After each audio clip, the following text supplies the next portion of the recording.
Reality TV, brainwashing kids, people doing bids, hurt kid apocalypse, what's going on? What's up, what's up? Welcome back to Revolutionary Addictdotes. This is episode 5, and we are discussing Ayahuasca awakenings and accessing your divinity. We're going to be talking about finding your own higher power, trauma of the dogma. We're going to talk about how we fully integrate our fragmented parts and shadow work. Going to be discussing my ayahuasca exploration and the 12 steps and trappings of capitalism, relapse, humility. There's an amazing Carl Jung quote called, "There is no coming to consciousness without pain." And we gonna get into it. So welcome, please subscribe, share, like, comment, and yes, spread the message. Thank you for joining. Enjoy the show. What's up, what's up? Y'all are back with Revolutionary Addictdotes. I am Blue, your co-host with my lovely co-host. Just Angie. Just Angie. We're going to call you Just Angie. At Just Angie. She don't have an Angie.com. Instagram. You know what? You meet her at Just Angie. I don't know how I feel about. No, follow us. It's all good. Revolutionary Addictdotes. Today, we are discussing accessing your divinity, spiritual awakenings, finding a higher power, ayahuasca, finding a higher power in the rooms of AA, you know, and the difficulties if you don't like the God word or the Lord word, or some people might think it's a religious and like kind of, you know, patriarchal program. Dogmatic, yeah. Dogmatic, yeah. So we're going to share our experiences. We're going to touch on a lot of that. And yeah, a lot of Carl Jung has inspired a lot of the programming of 12 steps. And I love this quote when it says, "There is no coming to consciousness without pain." Carl Jung. Yeah, man. How you feel about that? I mean, I feel like his contribution, AA is fundamentally built on his, I think, like his philosophy of like self-individualization, you know? And I feel like that's what was interesting. I thought I was coming into like not a cult, but like, it was like, I'm always skeptical of, you know, groups of people. Yeah. Because rightfully so. Yeah, I've had to like, when you come from trauma. Well, and I was like, I'm a free thinker, you know. I like to kind of take things to the paint and make them make sense. But I think he basically contributed his philosophy to these steps, and that these steps, especially step 1 and 2, I think that they lead to that. They allow you greater access to yourself. So you can basically dismantle the ego. Yes. You know, that's obviously in the inventory, but even in step 1 and step 2, you know, you're admitting that like you're powerless over your ego. Like the shit's running the show. Yep. It's not working anymore. Yep. And in that is rock bottom and like the beginning of the dark night of the soul, I think. Our ego is not our amigo. Oh yeah. I first heard that one. I was like, oh, I love that. So step 1 and step 2, we're going to discuss as well. We're going to start discussing the steps because I feel like that's aligned because with, like you said, step 1, step 2 came to believe in a power greater than ourselves. Like that is a hurdle for some people. For me, I definitely already had a spiritual belief system because ever since I was a child, like something from above was saving me. You know, I always knew I had a kind of I don't know, I'm very grateful for the fact that I always felt angels and energy. And when I've been baptized 3-4 times, but I didn't, even when I was baptized Baptist and I was asked and I figured out I liked girls, and I was like, wait, why are you guys don't like the homophobia? Like, what is this praying the homosexuality away and all that? The Reverend just left me on red, like no response. And I knew it was always humans, not God. I don't know how. And I think it's like my belief is just like there is grand beings, you know, Jesus, like Gandhi, like all of these humans with these divine callings, right, that we've made to be God. But I feel like there's a higher frequency, like a higher universal, you know what I'm saying, something like the black mass, like we're floating on Earth. Like there's hella galaxies. Like there's something bigger than me out there. Like the cosmos, you know? Yeah, the cosmos. I mean, yeah, exactly. The cosmos. I mean, and when I heard go to the ocean and try to stop the waves, and I was like, oh, Snapple. Like that's more powerful than you, right? Damn, I can't stop the waves. Or like, and you know what else was like kind of like that same fucking mic drop was when, my sponsor Leah was basically like, my higher power's reality. Yes, Like, divine reality. get good with what's going on. Like, stop raging against it. Stop trying to control it. Just flow with it. That's my higher power. Yes. And it's interesting. We all spoke on a panel like 3 weeks ago, and it was a secular AA panel. It was a white meeting, but they asked all like Black people and BIPOC people. There were 7 of us, and it was interesting. It was beautiful to see, like, Laura shared first. So Laura is my grant sponsor, and she's the person that I heard in a second meeting basically say, I don't have a higher power. Yeah. Yep. I don't know what is out there, but I don't subscribe to a deity, and I'm good with that. And the program still works for me. Yep. And then I got linked up with my sponsor, Leah, who's an atheist, and I was able to, work it around, like, what was it we said? Step 2, I wrote a want ad for my higher self, or like aligning with my higher self. Exactly. Aligning with our highest selves, like leave places better than you found them. Like that. Don't make things worse. Right. But access your higher self. Yes. Behave in a way where it's interesting, because yesterday I had a moment with my sister and a cousin of mine, and they were just like talking casually, and they were like, and again, this is not like, I'm not trying to toot my horn, because this is all program and it's all fellows showing me the way. Yeah. But they were like, you changing yourself like this has been inspirational. Like, we've taken steps, whether it was like medication or therapy, to try to like get outside of this just like dogmatic box. Is. Yeah, exactly. Just like addiction is. Like, addiction hurts everybody. We heal ourselves. It's a Native American right. belief that you heal 7 generations before and 7 generations after. Definitely. But women like you, women like Leah, women that could hold space, and then like even the men in the rooms, like repairing relationships with, the male figures, allowed me to show up as that higher self. Yeah, no, for sure. And I know you coming from that very religious, like the with dogmatic Egyptian family, which is definitely even harder, because I didn't have that experience. My mother was like, believe what you want. It's like, she's a street life person. And like, I was when I was a baby, I was Christian. I was christened in Greek Orthodox, then I baptized. My dad was a double life living old ex-gay, like pimp / preacher. No, that's the other dude. But my dad that died, rest his soul. Rest in peace. He would sing in the choir, and I would go to Sunday school. He was a weekend dad, and I would love Sunday school. But again, when I realized, I'm like, what is all this? Jesus is preaching love, right? And everybody's talking about don't judge thy neighbor, but everybody's judging everybody. And as soon as they get into the parking lot, they're assholes. So I'm like, what? This religion shit is for the birds. That's like 101. Like, that's dogma 101. It was and I feel like, like, especially when it's forced down your throat. Like, I told you the other day, like, my mom will just look at me and be like, I'm worried about your soul. I love that accent. What? Don't worry about my soul. My soul's straight.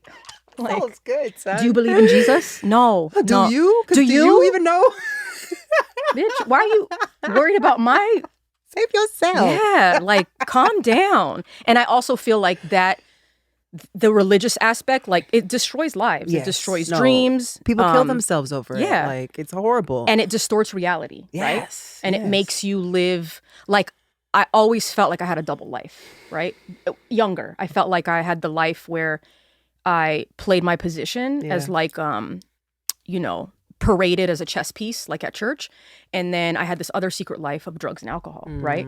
And then the trauma of what was kind of going on, and then later on realizing they knew about the trauma and didn't say shit because people at the church were gonna find out. So like that aspect too, Yeah. No, for sure. I think that it's powerful to. Why I love the 12 steps, when it's like you choose what your own belief and your higher power, whatever you believe, a higher power of your understanding.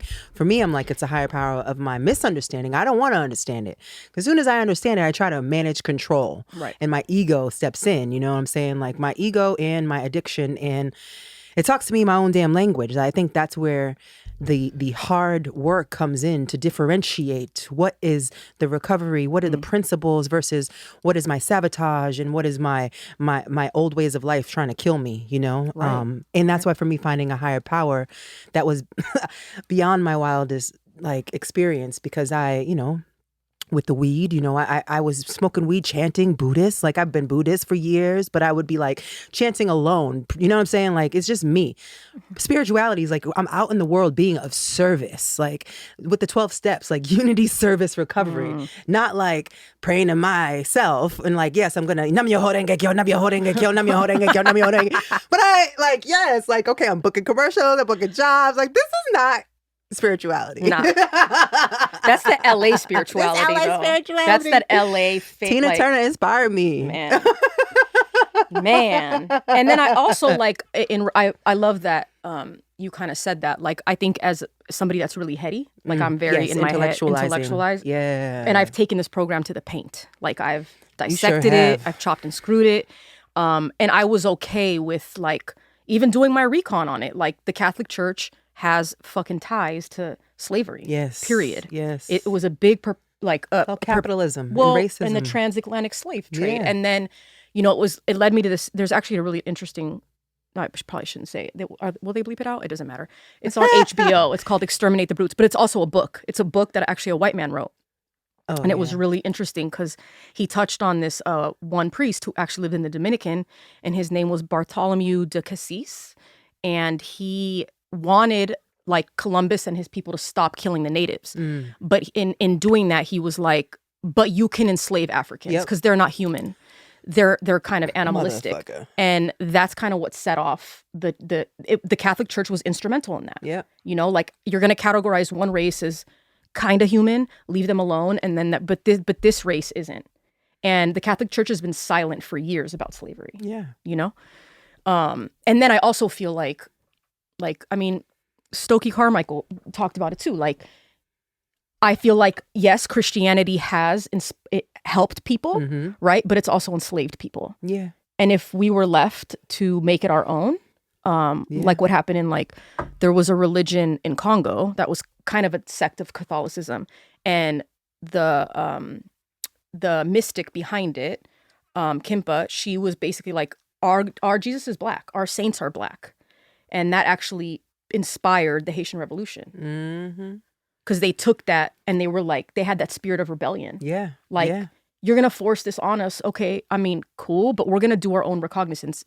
Hence why I urge everybody to find what works for you. If it's your higher self, if it's God, whatever, just and reality. We have the freedom to do that. Yeah, we have the freedom to choose. Like that's a blessing. Like we actually are not enslaved into having to believe. Like we can go like some Asian countries and like what it's like that's a privilege. Like we're all privileged. Yes, of course, it's built for the systemic psychosis of the white privilege. But check it. Like me as a mixed black woman, I'm fucking privileged. You know what I mean? Like compared to other countries, like I can choose to not wear, to cover my arms, to choose not to get my fucking clitoris cut off. Like, come on. Like, I mean, it's interesting because even if you are, I think this is what's really interesting too, because it piggybacks off like white supremacy and colonialism. Even if you're not Muslim, right? Yeah. In like we talked about in the other episode, it's almost like going to your country doesn't even, you're not even you're separated, right? The Muslims and the Egyptians, I mean, the Coptics see themselves as completely two different sects, and because of religion, right? And then you're in an Islamic state, so even though I didn't grow up Muslim, they adopted some of the You're affected by it. Exactly, you're affected. Like, what are you wearing? Yep. Why you wear hair like that? Yep.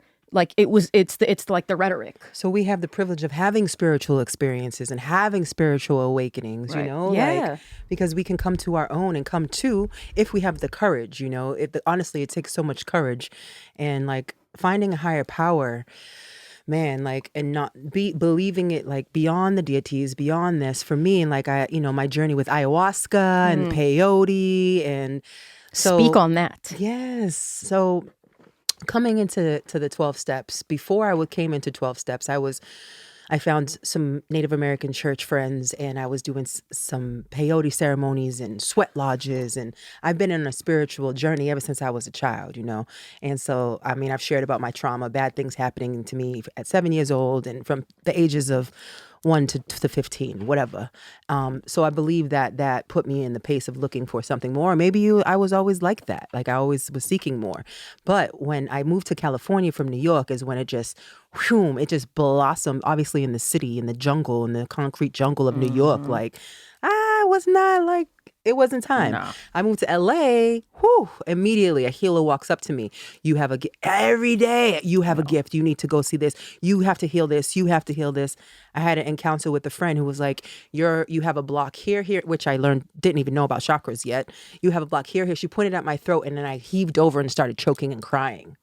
Because she's like, and she told my ex-fiance at the time, like, there's a lot of, she was raped, she was drugged, and she doesn't know yet. And it's all going to come up when she gets sober, and she doesn't even know that's going to happen yet.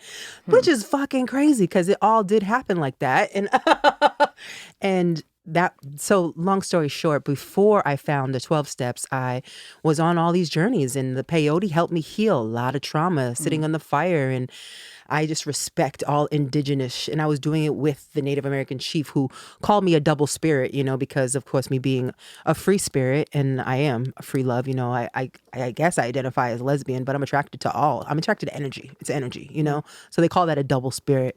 And I was just on a search. And but I saw that the peyote wasn't healing my Native friends of alcoholism. I was also looking at it, so I was like, okay. My therapist finally told me maybe you should check out the 12 steps. And I was going to church, and my friend Torre is pastor at one church. And I'm like, he prayed over me, baptized me again. Now this is the 4th time. And I'm like, okay, I'm good. I'm cleansed. And this is when I went out, when I finally found AA. I went out because I went to church, and my friend told me I was saved and addiction was gone. I believed him. Actually, I just wanted to get the fuck out and go try ayahuasca. I had other ideas, right. And so I did. But I used that as the excuse. I called our best friend Leah, and I was like, Leah, I'm saved from addiction. I was just told by my pastor friend. She was like, what? Babe. Have you called Laura? Babe. She's probably like, babe, what? Babe, what?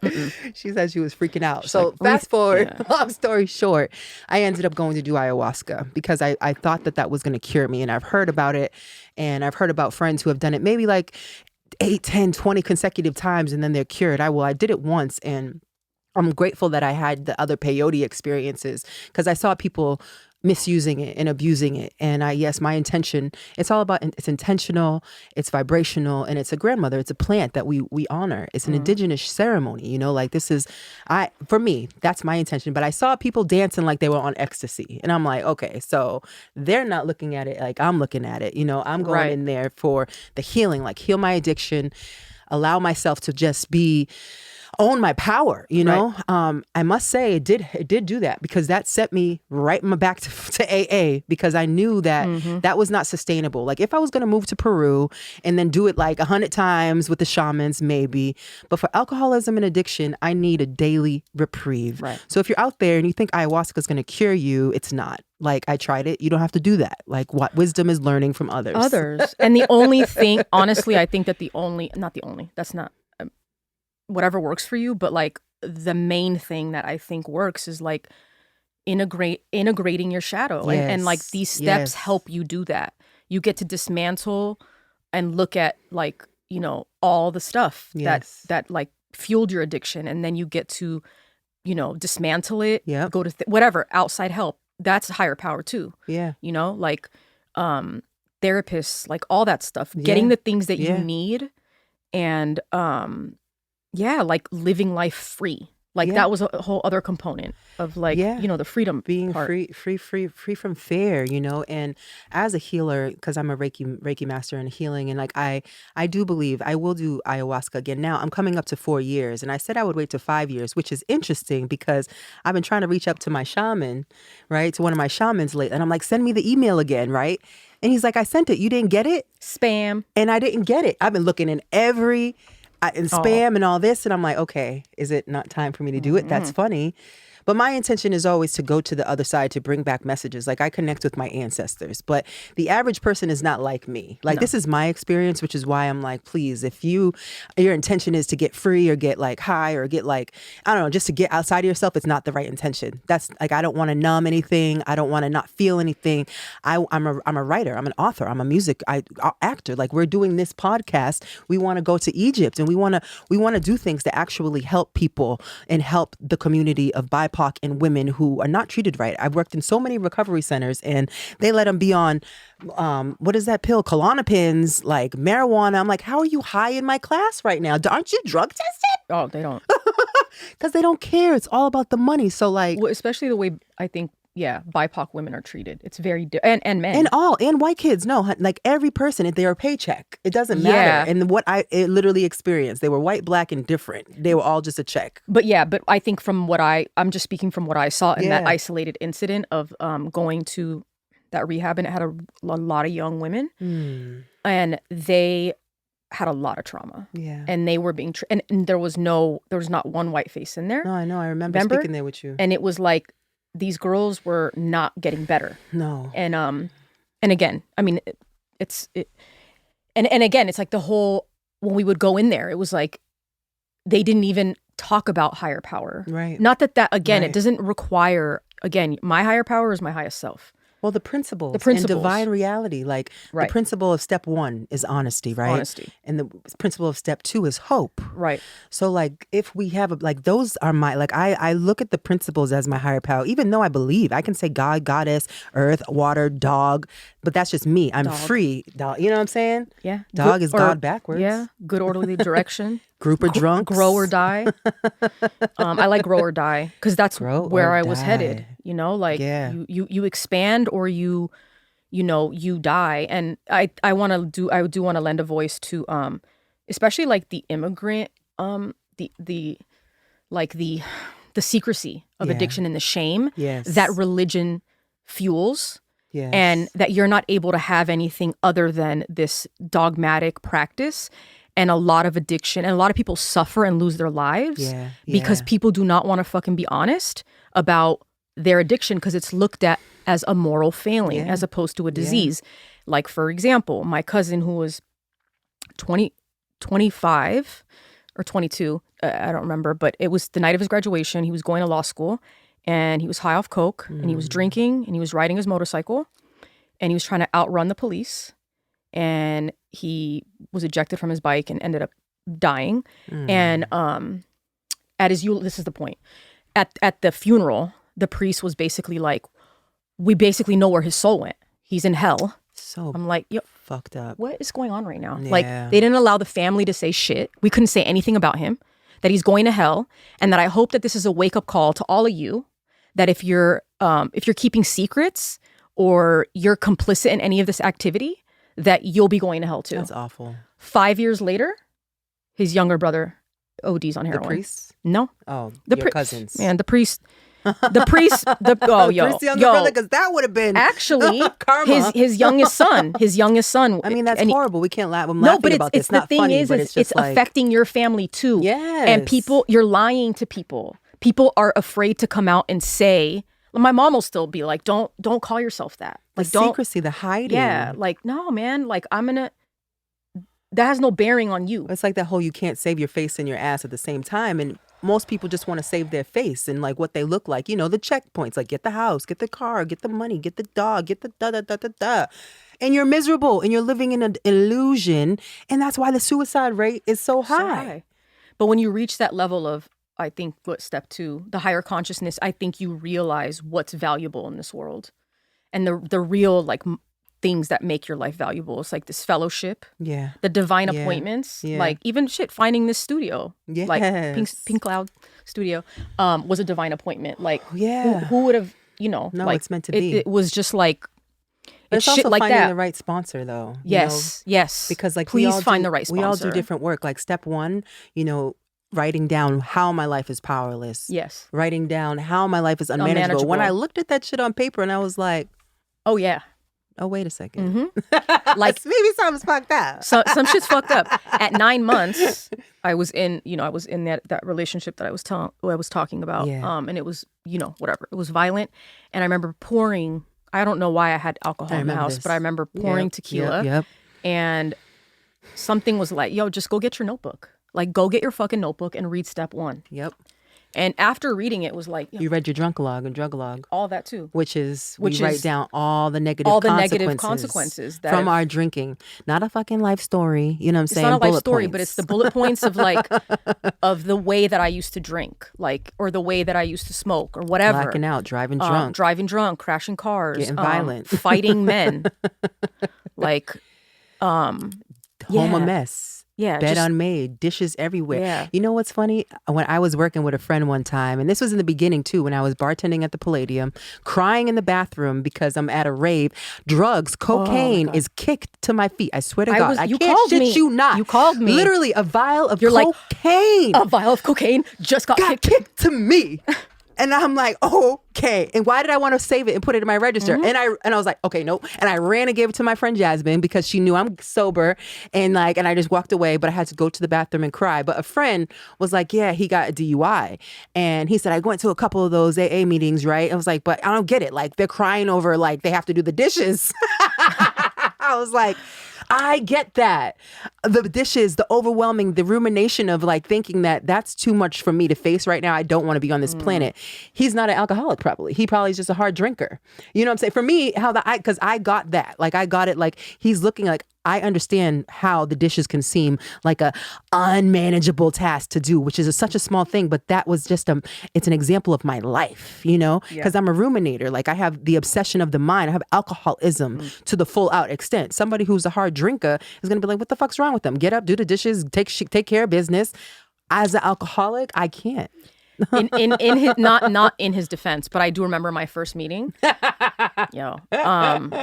it was at a church, which I already found highly problematic. Oh yes. They said the Lord's Prayer, which was very problematic, and then they talked about laundry the entire time, and I didn't get it. Like it wasn't clicking. Like I didn't know enough about Sherman Oaks white ladies. Oh, that was just at noon. And I was like, yo, I'm never. And then the second time, obviously. Well, the higher power, look, we ain't never been to that meeting ever, right? So my crew, all Black girls, we stick together because there's only 8 of us in the Valley, right? We all know each other and we all hang out. My sponsor, Laura, was speaking at that meeting that she went to the day before, I guess. And then, I wasn't going to go. And then all of a sudden, 8 people of color sitting in the room. And she's like and we ain't never been there. We had another meeting that day, but only because she was speaking did we go. Now that's higher power. You not only did they have another meeting, they were a regular at that meeting in North Hollywood. Yeah, instead of going there Thursday, we were in Colfax. Yeah, you guys went to this basement in Sherman Oaks. Because Laura was speaking once out of the 4 years.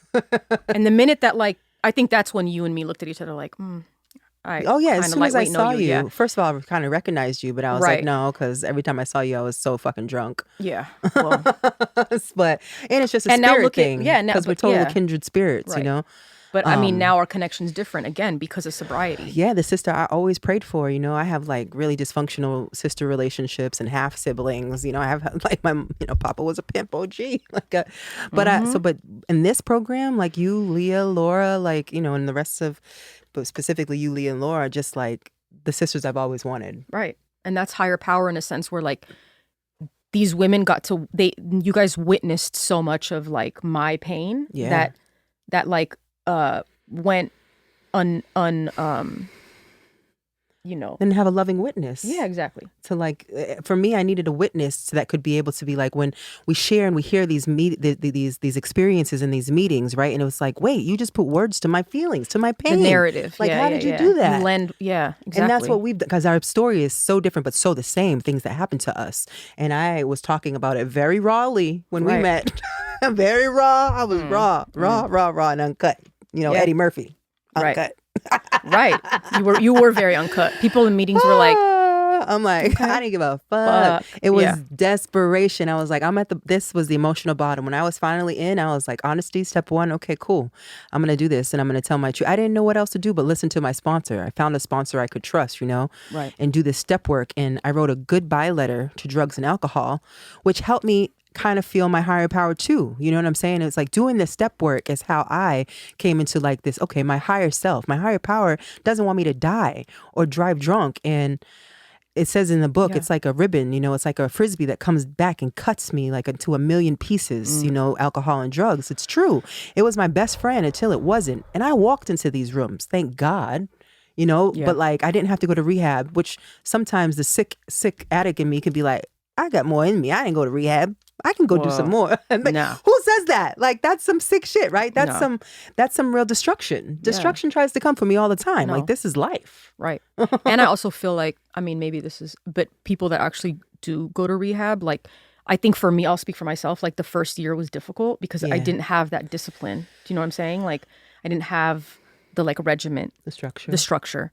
But yeah, I mean, it's, you know, these steps, especially I think it was step 2 was really difficult for me because I could not separate like dogma and like meetings being held at churches and like people saying the Lord's Prayer. And it was really difficult for me. And the ego is still so strong. So strong. So the resistance is. Right. But then also I had the component of having so many people in my life that hid behind the church outfit, right? Yes. Like it was this like double life of like, I mean, and that's why I think like the most religious people are the most dangerous people. Yeah, some. Like I must agree. The ones that are like, you know, and it was really difficult for me to, you know, just get to a place where I could try to carve out my own higher power, if you say. Yeah, well, and with step 2 too, right? It's like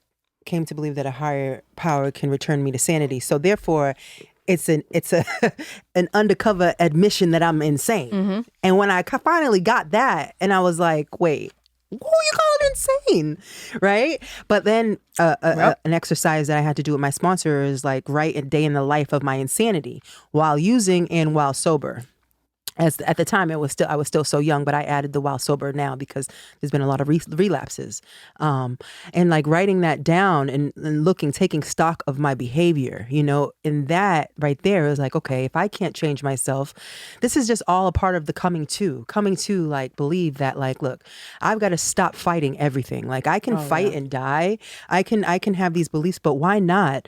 For me, it's just an easier, softer way to believe that my higher self, you know, the goddesses, Isis, like whatever is holding me down. You know, my ancestors holding me, my dad, you know, my yaya, my papu, like I have hella dead ancestors and the 5,000 others that I don't know of personally. Yeah. It's like, that's for me though. That's my higher power. Right. And like, again, I mean, my higher power, I don't know if I'm repeating myself, but was alcohol. Right. So like I had no problem, like, you know, and I literally just had a, you know, whatever, like a getting good with reality moment. Yeah. You know, with my, you know, with my uncle passing and then going to court today and, you know, finally getting his conservatorship thrown out. Right. Yeah.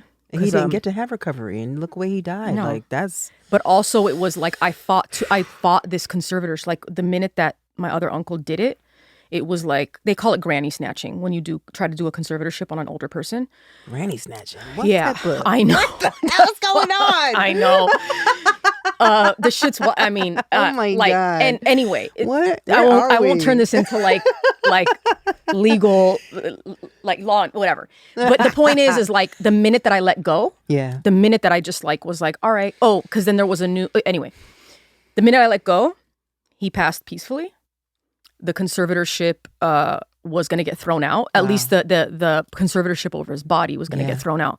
And then today, the financial got thrown out, right? Because, you know, he's dead. Acceptance. And then, it's just like accepting like like instead of being so consumed with that, again, making that my higher power. And controlling and managing, really like white knuckling it, you know, having it. That's is why like turning it over. We're not going to talk about step 3. We'll do that next time. But like acceptance is the answer to all my problems. And that means I just got to get of service and stop making it about me. Yeah. You know, and like what I want. Like that's like we talk about in alcoholism, it's self-centered fear.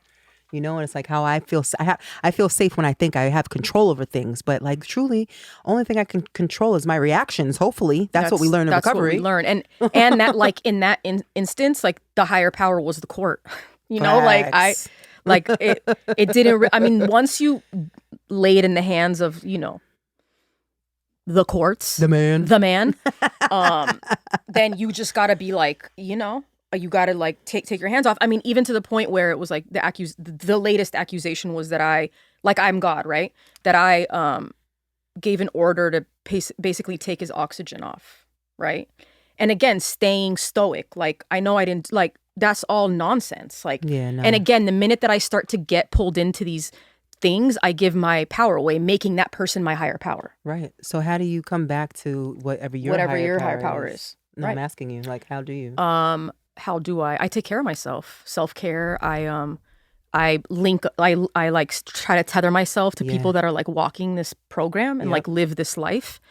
And I just, you know, I start like diving into my creativity. Yeah. And then that creates all these lanes for me to remember that this is like old intergenerational shit that's gone now. Yeah. It's not my higher power. It isn't control. I saw him, like I saw my abuser and his father today, and I felt nothing.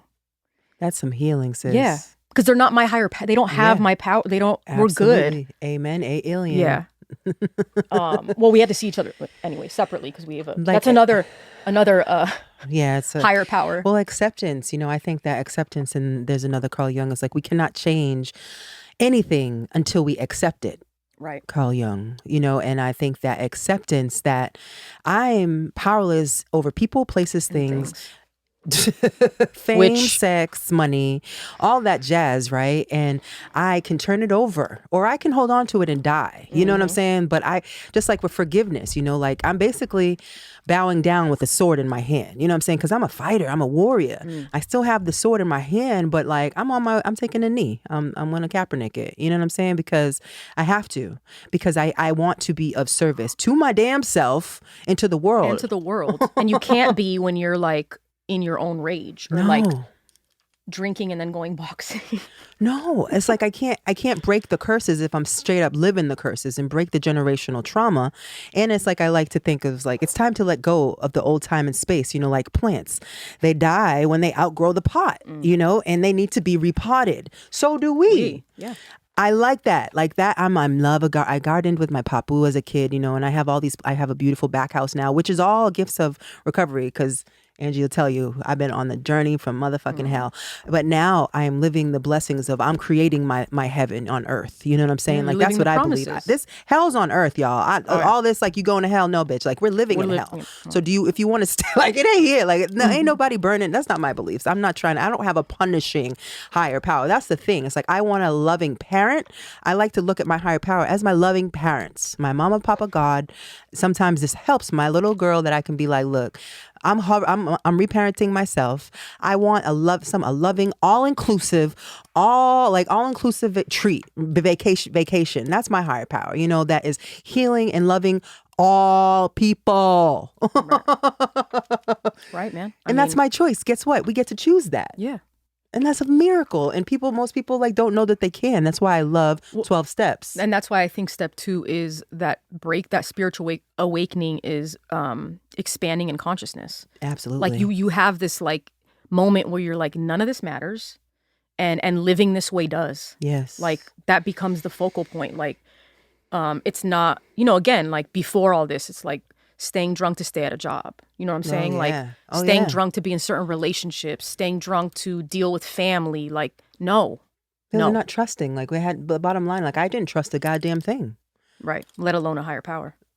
Or a person. Yeah. For me, it's like I think it was like a scapegoat, you know, like I would like pray to God or be like, God, but I did not trust. Like that's the key. That's for me how my spirituality shifted in my awakening now in recovery. Like I trust. Like I really trust that I am taken care of and the universe got me, when before I might have been saying that, but I didn't believe that shit at all. So I was my own damn higher power, and the weed and the fame and the music and the Grammys and the, you know what I'm saying? Like, yeah. And the women and the men, like, you know, the women and the men. Yeah. When I was drinking. Yeah, sure. everybody, all inclusive. I know. It's an all inclusive resort. Yes. Yeah, I also like this Carl Jung perspective as well. He says that step 1 and 2 are it's an alchemy process, and it allows the true self, which is imprisoned by the spirit of alcohol and drugs, to be released. And I think that, yeah, when you start living a different way, and alcohol doesn't like rob you spiritually, and any and drugs, obviously, you get to live a different life. Your life looks so different. The people in your life are different. The vibration, and I mean, like the level up is different. Yeah. No, the level up is amazing. Yeah. But again, this is all hard work. That's why, unfortunately, a lot of people leave once it's 12 steps, y'all. And we're only talking about 2 here. So it's like, I had a whole spiritual transformation after the 4th step, yes, because I got rid of after the 5th, 6th, but truly after I started sponsoring someone, that's at the 12th step when I heard their 4th step and I got to see a woman across from me who was where I was a year ago, in pain. And I'm like, I'm not there anymore. That's the spiritual experience. It's a witness of a human being, a soul in front of me. And I'm like, look, this is how I did it, son. Like, I did it. I feel you. This isn't dogma. This isn't some fucking coach shit. This is like real life, how I saved myself. Right. And here you're following the steps that I took and you're saving yourself too. Well, and you can personalize. I mean, I think that's what's really powerful of working with other women of color. Allowing that space for them to just like say whatever. Yeah. Like bring whatever. I mean, if you have trauma around religion, which a lot of us do, bring it. Like if you don't believe in God, bring it. Like I'm not gonna make you do this a certain way. Oh yeah, no. Getting to have the language, the gentle language. But I guess stay, because you will meet people that are walking this journey like on a whole nother path that's bigger than absolutely. Again, and like not letting the differences push you out of the room. Like keep going to different meetings. You know what I'm saying? Like that humility factor that like, I think it's like step 6 or 7 principle, but honestly, that shit was step 1. Like I needed humility at the door, at the seat, walking into this room of people talking about, my name is Nicole and I might be an alcoholic. Fuck you. I'm not an alcoholic. I'm not homeless. I'm not like paper bagging it. What are you talking about? So it's like we're talking about this 4 years later. In the beginning, like, so it's hard, y'all.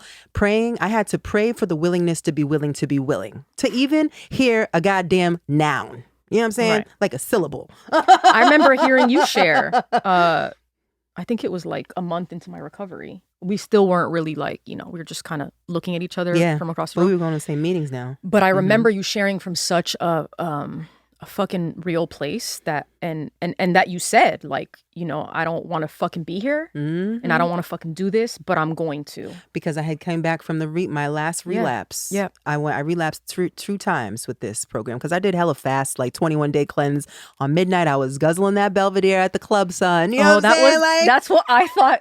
That's what I thought. Like, I'm gonna go to this little meeting I ain't no alcoholic. And get like, I can give up alcohol. 21 days. That's the most I ever did, though. I mean, but I could always put drugs down. It's the self-will. Like, I could always walk away from cocaine, even though, like, when I have one, it's like I want it all for the rest of the night, and I can't go to sleep, and it's like I want to die. The fucking heart's pounding out of my chest. Like, it's awful. And then I don't do it again for some months. But I say I'll never do it again, and then I have alcohol and I do it. So that's what terrified me. And my dad died of it. My mom has it. Like, my grandpa had it. Like, my uncle died from. I'm like, okay. Like, it doesn't take a Harvard professor to like realize. Like, look at the facts around my life. Right. And that's. Yeah. That's the humility and like the willingness to like, okay, this is a spiritual awakening. Everything we're talking about is like the ingredients of the spiritual awakening, like all of it is how, and like it's many, many, many spiritual awakenings, and then of course, like the ayahuasca retreat. Yes, it's this dynamic, extreme plant medicine throwing up awakening, right? But like, if it's so much more than that. I can't go it's not sustainable. The 12 steps are sustainable. It's a way of life. Like, yes. It gives you a blueprint that you can go back to. You can go do a step 10. You could do a mini step 4. I mean, you can even, I've had to take it, like, it's been interesting because even going through the steps, my sponsor's like, think we're back at step 2. Yes. Shout out Like to I'm Leah. always like step 2, bring it back to step 2. Well, so we can know what we're being restored to. Yeah. Right? Like, okay, you know, like grant me, what does it say? Come to believe in a power greater than myself to restore me into sanity. What the hell what are we being restored from? Right. Like, think about it, y'all. Like, that's what I'm saying. Like, it's like, oh shit. Every business takes stock of their financials. You know what I'm saying? Everything. You look at your bank account, you know what's coming out, hopefully, if you have a bank account, if you're lucky enough, you know, so. Well, yeah, I mean. Right? Yeah. So why as humans do we not take stock of our behavior and our cycles and our life? Okay, like I'm 38 years old. Like at the time I might have been whatever. How old was I? 35, 34. I don't know. But I was like, this is it. Like things got to change. Like I'm in my 30s. Like I cannot. I don't want to be in my 40s doing this, but who knows? I could go out. I pray I don't. But like it was just like time's up. Like enough is enough. Well, and also like take stock. What's your value system? Exactly. Like what's really going on? Like, you know, the company you're keeping, the shit you're doing. I mean, like towards the end, it was alcohol was my higher power. Of course. Like my life revolved around it. Numbing out it was in just any me, way. myself, and bottles. And I didn't want anything to do with anybody. And luckily we're alcoholics because it's sustainable for somebody who isn't an alcoholic to numb out their entire life, you know, and just have a Xanax, have a half a glass of Chardonnay and forget about it, you know, like we don't have that luxury because guess what? First of all, that makes me want to punch you in the face. A half a glass of Chardonnay. Oh. I still look at wine glasses and be like are you going to finish that? Finish that? I still do that. I'm like, that's just disrespectful at some point.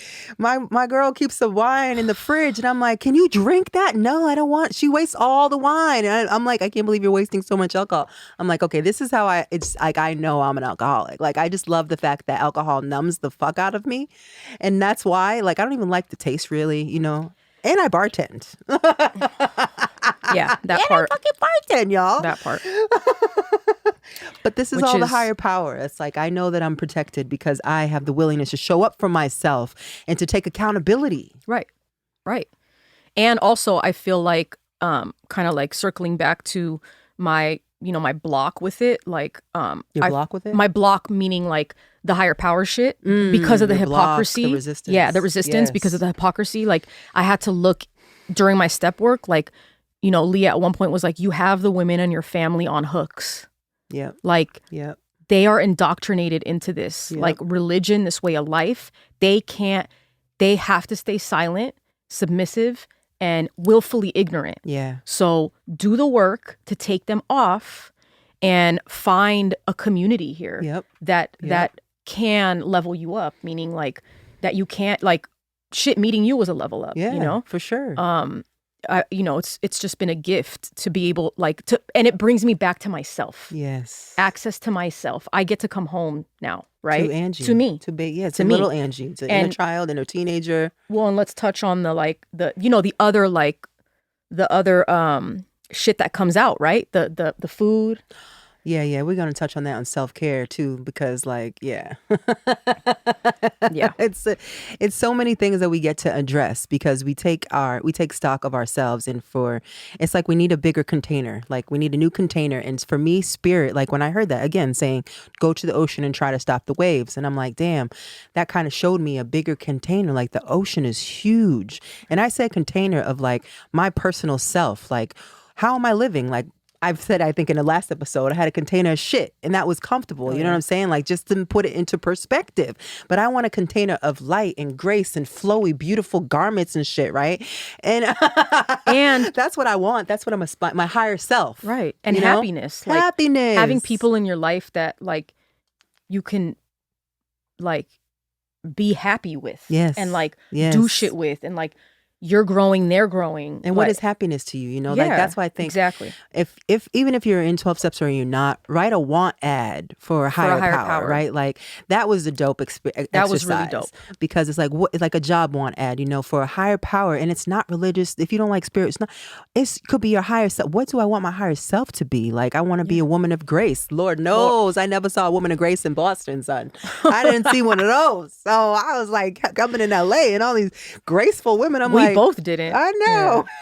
I was like, grace, ease, and like pause. You don't. Yeah, pause. Like or soften. And it's funny because Softening. again, my sponsor said, she's like, I've never met two people that give more fucks than you and Nicole. You guys give all the fucks. Then we act like we and don't we give act a like we don't give a fuck. You guys give all the fucks and just own it. Like, it's cool. Oh, Leah. But yeah. I feel like she has to be a guest. We've been talking about her so many damn times. We might have to blur her face. Well, Leah doesn't want to show her face. Well, she could just be on sound. Anyway. The point is, I think that being able to own who we are, I was only able to own who I was once I finally surrendered. And once I surrender, again, I surrendered with a damn sword and an AK in my hand, kind of. You know, like I was not going down without a fight, but the fight only hurts me. And so like the spiritual awakening was realizing that I didn't have to fight anymore. Yeah. Or like what? We don't have to fucking fight. Or wear that mask. Ourselves. Or wear that mask. Yes. Like, I feel like that was a mask. Well, I'll just speak for me, but even when we sat down, it was like that was our mask. That was our defense mechanism to keep us from... It kept us alive. Well, and because of PTSD, like assessing that this was real danger, right? Yeah. And then the steps and AA, like the way that, 12-step programs embrace you, you know? Yep. And and just they make it safe. Yep. Your body learns safety. Yeah, we learn how to do it differently, you know, and how I learned how to do it differently and how to be accountable. Like I wasn't taught that, you know, and I think that it's key. It's key. And for me to live a life like it's no like, you know, Leah's who's an atheist, and an atheist just means you don't believe in a deity, right? And then there's agnostic, which is basically what's agnostic? I pulled some. They don't believe in a deity either, but they don't know what. You don't know what's out there, right? Or whatever. But for me, it's like, I wanted to choose I kind of just like, I'd rather just be happy. And I'd rather just kind of choose to have a God. You know what I mean? Like, I'm like, why not? Like, I don't, why intellectualize this when it's only going to bring me more pain? It's kind of like, do you want to keep living in pain, or am I going to take the easier, softer way? And that's no diss on the atheist and the agnostic. Like, but for me, in my experience, I need God. I love God. Shout out to God like all day because Goddess. And I'm very cautious of how others experience God because I just care, you know? And what's interesting is actually, so agnostics, they refer to knowledge based on personal experience or perception. In a religious context, Gnostics, they're mystical or esoteric in knowledge based on direct participation with the divine. Okay. So they believe that, like, you know, it's in that, like, you know, it's like when they say like the higher power is within you, just tap it. That doesn't mean that I think I'm over here, you know, that you're God, that I'm in the sky and shit. Yeah. But and it also like it allows you to cultivate, and then that actually birthed the occult. And the occult is just like you know, an outlier secret society that was like doing their own shit, but they gave it a bad rap because the minute that they found out that you were a mystic or a free thinker, you were burned at the stake. Yeah. You know? Yeah. Salem witch trials. That's but, so sad. But like today, they just burned these women. Yeah. Like, oh my God. They burnt Kimpa. She was the first Black mystic in Congo. And they burnt her because she was radicalizing people. She was telling people, like this program tells you, you can find your own access to your power. Yes. And if that higher power is within you or it's through other people, cool. But we all have it, and people of color have it. Yes. You know? We all have it. We all have it. We all have it. And then that fear lies to us, you know, fear for me when I didn't even realize it because, which I've touched on before, you know, coming from a street life, like I can't show you fear. Then I'm just food, you know, I'm literally, they're going to use me. They're going to kill me. I'm going to be I'm going to be, you're going to be, yeah. So when I have to be an adult and I have to really figure out what my triggers are and what's ticking within me, and it's fear. It's fear. It's like, oh my God, I had no idea. I thought I was fearless. Right. But yeah, I mean, you can't, yeah. I mean, in those it's situations, it's an mask. Act. It's a mask. And I think that what that's getting back to alchemy, you know? Yes, I think that step 1 and 2 and some of the other steps, but it does bring you back to alchemy. And I do think that alchemy is like customizing your relationship with whatever higher self, higher power, people, Absolutely. how you conduct yourself in, you know, relationships with other, Alchemizing it. alchemizing it. Turning it to gold, you know, like turning my mess into my message and turning all this pain into triumph and to a story where it's like I can sit here and share my story and not share from it, but share about it. You know, I'm no longer charged in it the way I was 3 years ago, 2 years ago, definitely not 4 years ago. And God, for 10, 20 years ago, it was a shit show, you know? And it's just pain was everything. It just, it took me under like a volcanic rush. But also I think like pain is a traveling professor, right? Oh, yes. Stays with you. Oh, it teaches you. Yes. I now, because of recovery, I look back on things and I'm like, I'm grateful. Yes. Because it initiated me into my power. There are things that I had to go through that just the initiation. Like that's key. A lot of things don't really like rock me. You know, it's allowed me to tap deeper into myself and my strength. And just like, you know, not feel like there's something outside of me that I have to go, you know, consume to make me feel within. Exactly. And like I'm secure within now, and I feel intrinsically safe versus I felt intrinsically in danger. Or you know? just being the essence of who you are. Like I had this thing where like I didn't want to be like my nature, and I talked about this in therapy, is like I like to not give, but like I like to, you know, like that's just the way I am. Take care of.